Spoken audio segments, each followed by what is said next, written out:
What's going on, everyone? Taylor here from Chimera Gaming, and today we're going to take a look at some of the new Zendikar Rising products that are coming out. Got a little smorgasbord of products in front of me. The main one at the bottom there that you can see is the pre-release kit, but on top of it, we have a set booster and 3 box topper expedition packs. These packs come specifically inside the box when you buy it. A box of draft boosters and set boosters each have 1, and then collector booster boxes have 2 of these, or 1 pack with 2 cards in it. I'm not actually sure how that works yet. And these have some iconic cards from Magic's past. Things like fetch lands, the world-wide creature lands. You see the Scars of Mirrodin fast lands, as well as the Battle Bond lands as expeditions in this set. So those will be pretty cool to check out. They are going to be after the pre-release kit and set booster that we have here, and the set booster is going to be after this pre-release kit. So we're going to start here. Pre-release kits. It's a pretty iconic part of Magic's history, or at least since I started playing. My first event was Theros pre-release back in late 2013 or late 2014. I can't quite remember. I should remember that. But anyway, I played in a 100-person event at my local card shop at the time, which was Just by Chance Games. They did not have room to have 100 people seated in that building. So there were people playing on the counters. There were people on the floors. Event lasted 9 hours and started at midnight on Friday night. Pretty sure I went a modest 4-3 over the 7 rounds of the event, and picked up a couple booster packs because of that. And after that, I was hooked, and now I work at a card shop. So we're going to dive into this. I started this off here just so I can open it up easier. Going to go through the contents, not only inside this box, but also inside the booster packs that are in this box. So let's get going. All right. Box has got a nice little hedron with a cross in behind it. Zendikar Rising symbol. Pretty cool. First off, we've got our spin down dice. Come in every pre-release kit. I've got personally probably a couple hundred of these types of dice at this point, if not around 100 or so. Every pre-release kit comes with 1. Every bundle comes with 1. Dragons of Darkir had really special ones, so I have a bunch of those ones because I was buying them up even just as a dice. But goes in sequence from 1 to 20. Great for keeping track of life totals, especially for newer players who aren't accustomed to writing everything down when it comes to life total changes and keeping track that way. These are definitely a great add to have in the pre-release kits, even if they do add up over time. Next, I'm going to move this pile to the side here. We've got a little pamphlet. On this side, we have what looks to be a look into some of the lore that's going on with Zendikar Rising. Gear up for an adventure. Searching the ruins of the Skyclaves is no simple task, but it's much, much easier when you have the right supplies.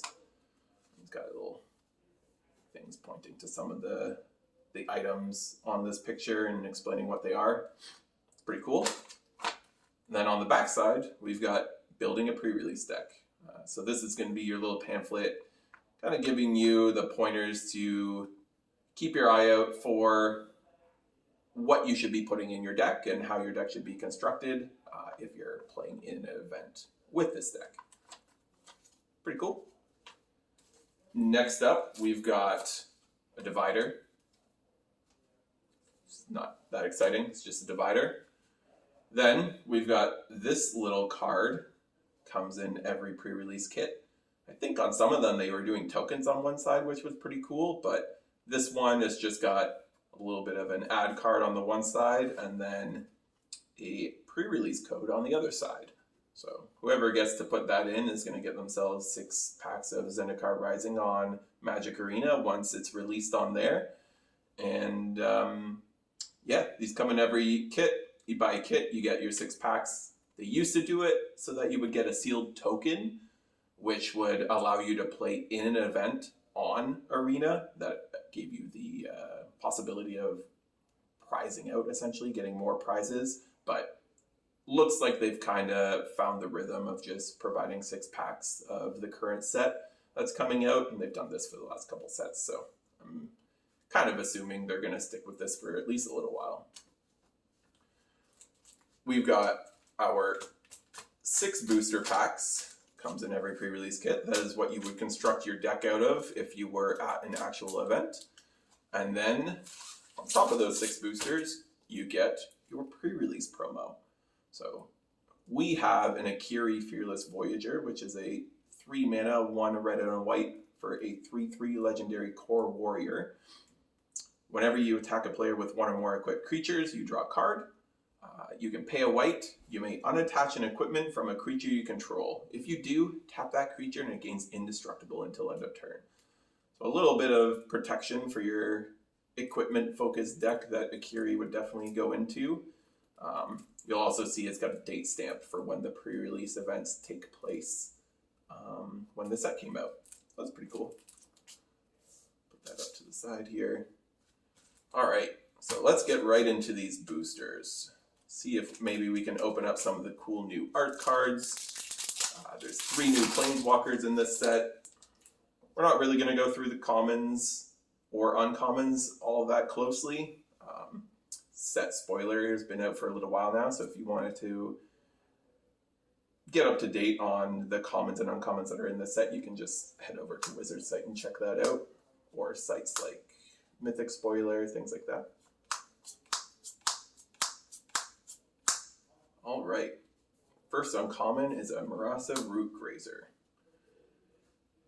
Acquisitions Expert, Umara Wizard, which is one of the fancy new land cards that they have.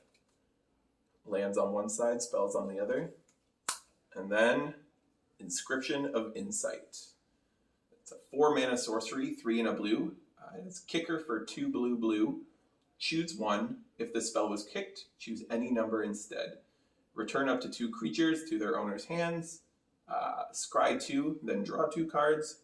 Or target player creates an XX blue illusion creature token where X is the number of cards in their hand. Pretty neat card. Any of these... Ooh, we have a foil back there as well. Any of these types of modal cards that you can either choose one or multiples of end up being pretty versatile and find their way into decks almost all the time. We got a foil Kargan War Leader, which is a warrior, in quotations, lord, pumping all your warriors. And a full art swamp and an insect token. Move all this stuff down just slightly. All right, let's head on into the next pack.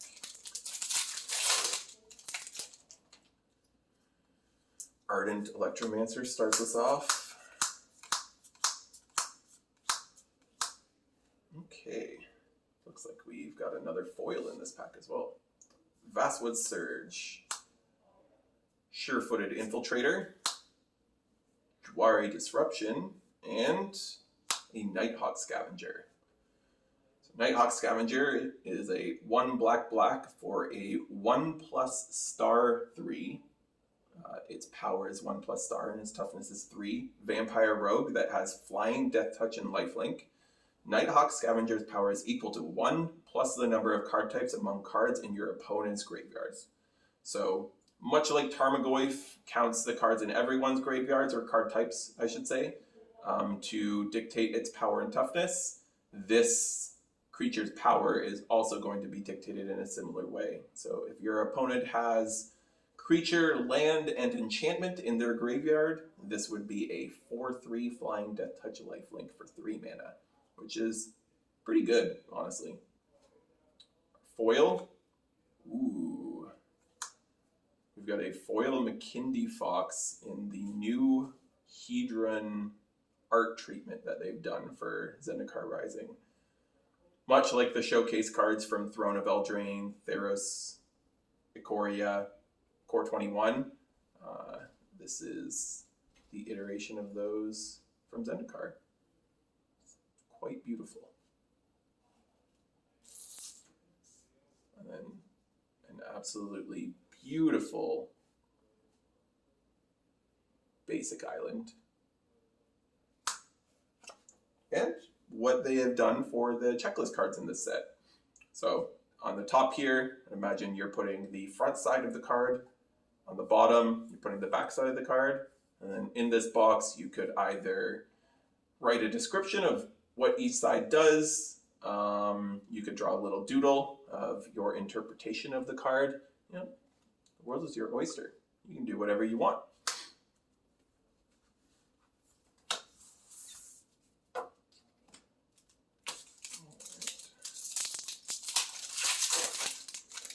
I will say that the full art lands in this set are quite gorgeous.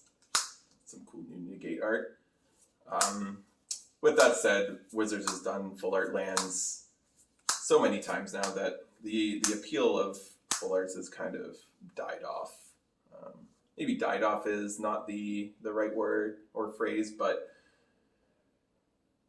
seeing full arts nowadays isn't quite as exciting as it once was, being that there's a good 10 plus different editions of full art lands now. They are really good though for new players getting into the game, especially if they don't have a very developed collection yet. Getting one of these in every pack that you open, it's a good baseline for the new players who might not have been here for the multiple years that they've been printing full art lands. So uncommons, we've got Goma Fata Vanguard, Relic Axe, Jwari Disruption, and a Zagras, Thief of Heartbeats.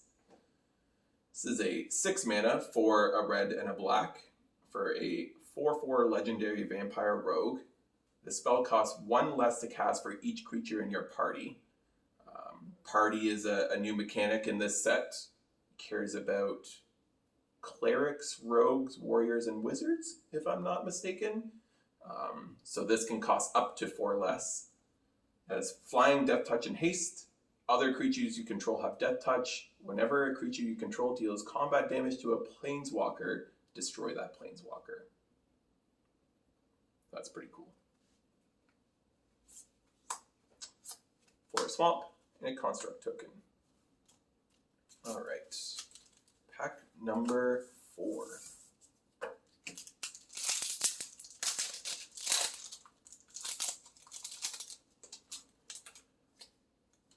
Farsight Adept starts us off.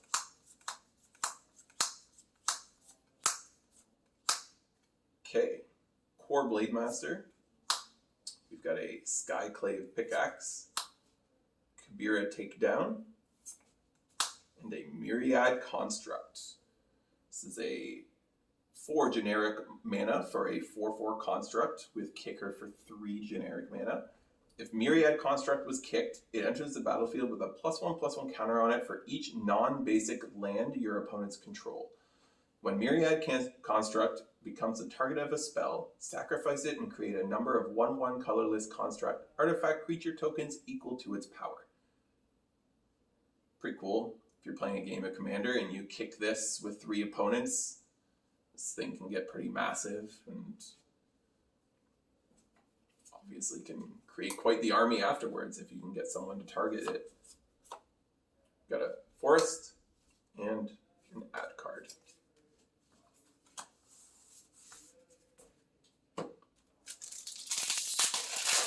Coming up to the last couple packs here.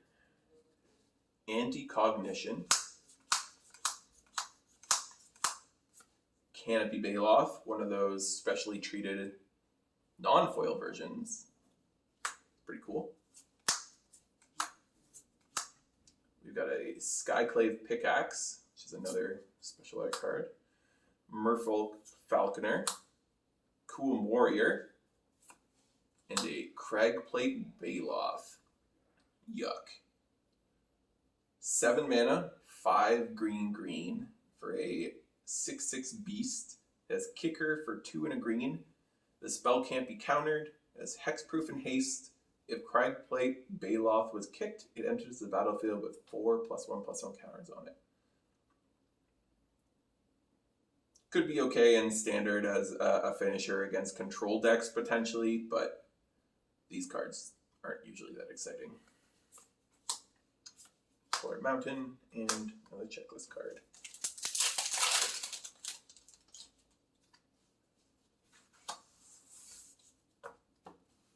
All right, last regular pack here. Smite the Monstrous.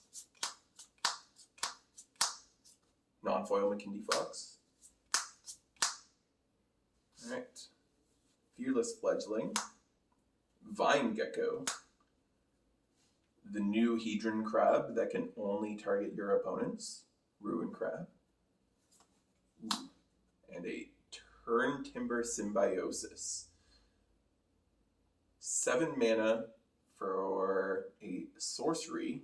4 green. Look at the top 7 cards of your library. You may put a creature card from among them onto the battlefield.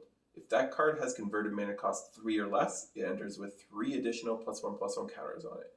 Put the rest on the bottom of your library in a random order. I've heard a lot of people talking about this card in Amulet Titan in Modern. Really cool thing about this card is on the back side here, revealing our foil, we've got Turn Timber Serpentine Wood, which is a forest. It's not actually a forest, it's just a land that taps for green. That can enter untapped if you pay 3 life. So you'll notice with all the other spell cards that are also a land that are not mythic, enter the battlefield tapped. If you choose to play them as a land, these ones have the option to come in untapped if you need it. Really, really interesting for Eternal formats. I can imagine that a card like this is going to end up seeing play somewhere. Yeah, pretty cool. It's always great to get a mythic out of your pre-release kit. And then we got a foil Cunning Geyser Mage. Oh, super exciting.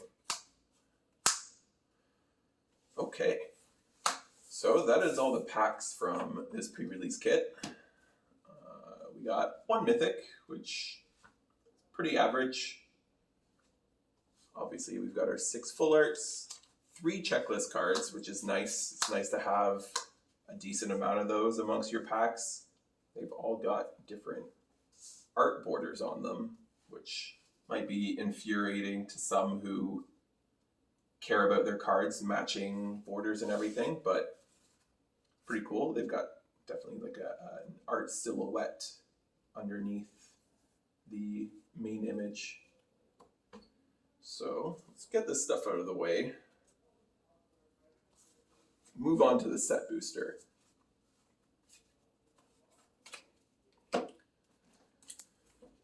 So this is a new product that Wizards has released with Zendikar Rising. Now, some big differences that you'll see between these and regular draft boosters. 1, they are not intended for draft or any sort of limited play. I'm not sure, I haven't had the experience yet of trying to make some sort of limited game out of this, but I'm sure someone will come up with something. But these are only 12 card booster packs.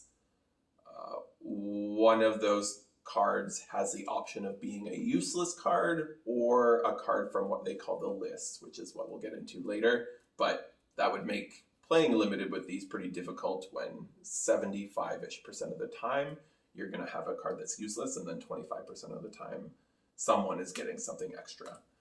But new kind of booster with Zendikar Rising, they are much differently constructed from your regular booster pack. So I will admit I've got it up on a screen here because even I didn't remember everything that is different about these packs. But we're going to open one of these up and go through each of the different slots and see what we can get. While quantities last, each pre-release pack that you purchase during pre-release weekend with a limit of 1 per customer gets a free set booster included, which is a really cool thing that Wizards did to kind of showcase this new product. Yeah, let's get into on this. First slot, we've got our art card slot. So if any of you were around for Modern Horizons, you'll remember the art series cards that they did for those. I cannot remember the percentage exactly, but there is a percentage of the time that these will come signed, which is really cool. But yeah, nice little collector's item. I think I ended up collecting all the ones from Modern Horizons, so I have a set of these as well, and definitely having the art of Magic cards highlighted is a really special moment because you don't get to see the art on some of these cards almost get the respect that it deserves. The work that's put into some of these cards is clearly very, very high, and for such a small image on just your regular Magic card, you might not get to see all the intricacies that are involved with the actual portrait that the artist has created. So that's pretty cool. So, second, we've got our land slot. You'll notice that this land is foil, and that is not always the case. It is more often than not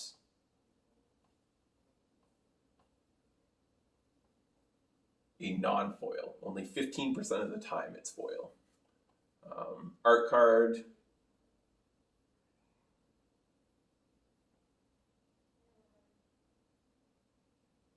I can't see the percentage, so we're just going to move on from there. But yeah, 15% of the time this is a foil. It's pretty awesome. The next set of cards here is what they call the connected commons and uncommons. So there's 6 of these slots, and it can be anywhere from 5 commons and 1 uncommon to 6 uncommons with 0 commons. So we'll go through these real quick. We've got a Might of Marasa, Marasa Sproutling, Vine Gecko, Cinderclasm, Roost of Drakes, and a Bloodchief's Thirst, which is a pretty cool new removal spell. So we have hit 5 uncommons out of our 6 cards, which is pretty awesome. Definitely feels a lot better getting 5 uncommons when you open a pack than it does your 10 commons and 3 uncommons that you're used to in your draft boosters. So behind this uncommon, we will have the Head Turner slot. So Head Turner slot, this is going to be a visually interesting looking card.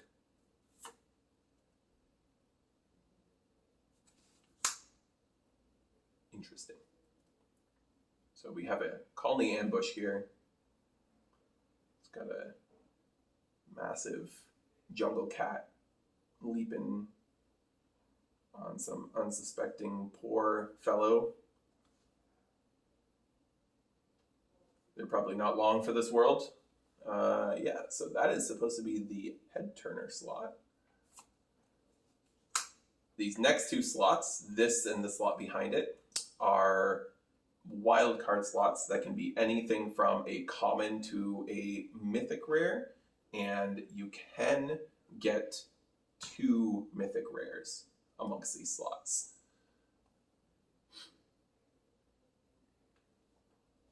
24-ish% of the time, you'll get a rare in one of these slots. And we have gotten one here, Master of Winds, 2 and 2 blue for a 1/4 Sphinx Wizard with flying. When Master of Winds enters the battlefield, draw 2 cards and discard a card. Whenever you cast an instant, sorcery, or wizard spell, you may have Master of Winds' base power and toughness become 4/1 or 1/4 until end of turn. Pretty neat. Then we've got our main rare or mythic slot, which is a Nahiri's Lithoforming. 2 red and X sorcery, sacrifice X lands. For each land sacrificed this way, draw a card. You may play X additional lands this turn. Lands you control enter the battlefield tapped this turn. Pretty neat card. I haven't put too much thought into where it actually fits in, but I'm sure someone will do something busted in one of the formats with this card. And the next is going to be our foil slot, which we have a Scale the Heights. And then I think I already know what this back card is going to be, but this last slot is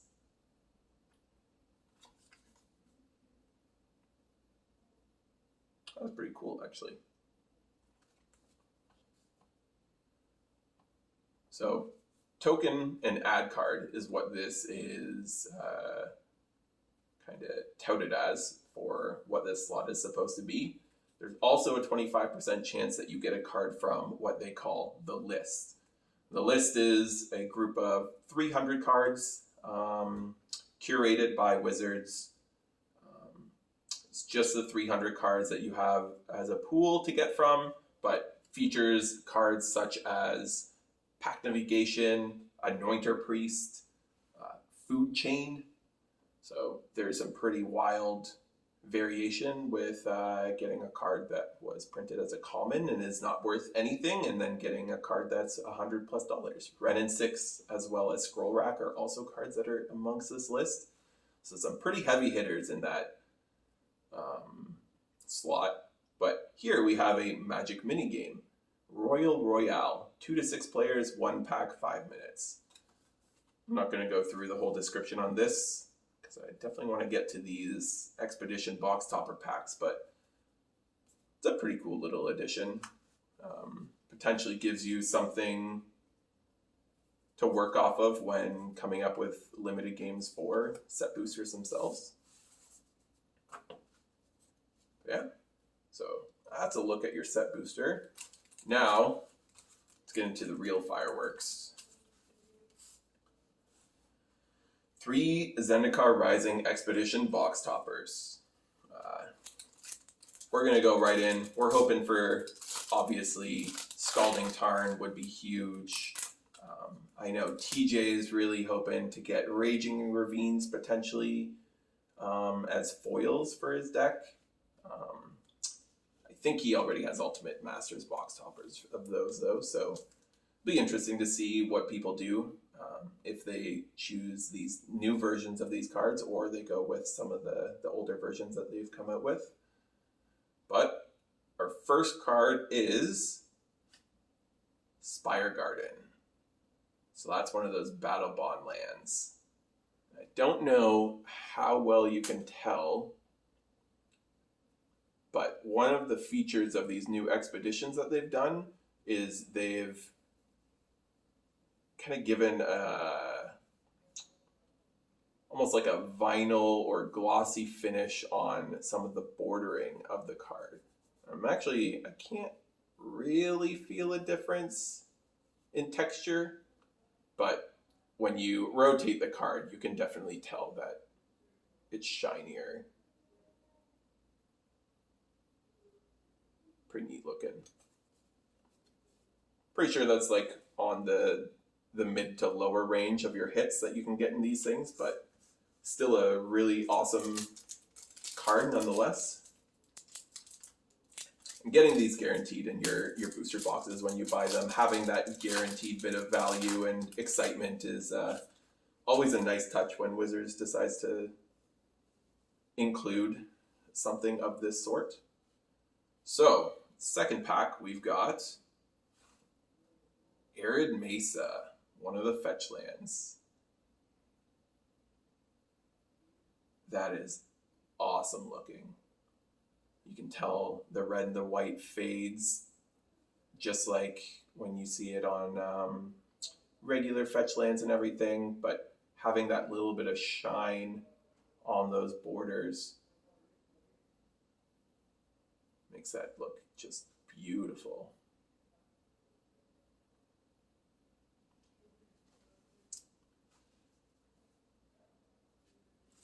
All right. Number 3. So what are we hoping for here? Like, very obviously we want Scalding Tarn, but if I can think of some of the other cool ones that are there, seeing like a Copperline Gorge or maybe a Celestial Colonnade would be really cool. Let's see what we got. Luxury Suite. So this is one of the other Battle Bond lands, the black and red Battle Bond land. Again, it's got that border. The black is pretty hard to tell that it's on there and that it's a different texture, but I am a big fan of these non-foil expeditions.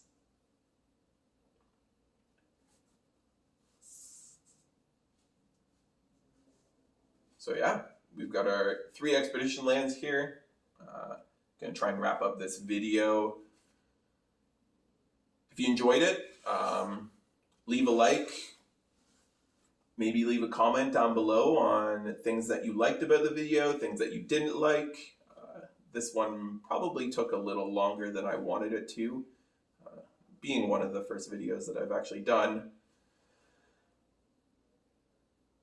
But yeah, if you have any suggestions, any comments, things you want to see in future videos, we're going to be doing more box openings for Zendikar Rising and product openings, go through each of the different things.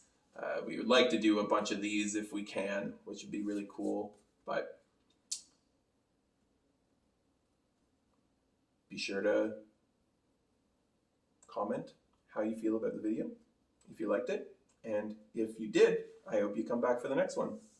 Thanks for stopping by and have a great rest of your day.